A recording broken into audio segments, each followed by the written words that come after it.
అలాగే 2019 ఎన్నికలకి నేను ఏ రోజున కూడా జీరో బడ్జెట్ పాలిటిక్స్ అని నేను చెప్పి అలసిపోయాను. నేను ఎప్పుడు చెప్పలేదు బాబు, జీరో బడ్జెట్, డబ్బులు లేకుండా రాజకీయం చేయాలి నేను ఏ రోజున చెప్పలేదు.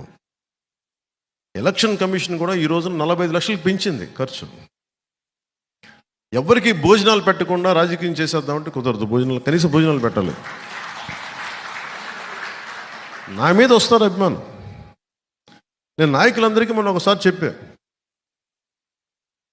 డబ్బులు ఖర్చు పెట్టాల్సిందే, ఓట్లు కొనాలా లేదా అనేది నేను చెప్పను. ఎప్పుడు అది మీరు నిర్ణయాలు తీసుకోండి. బాగా పని చేయండి.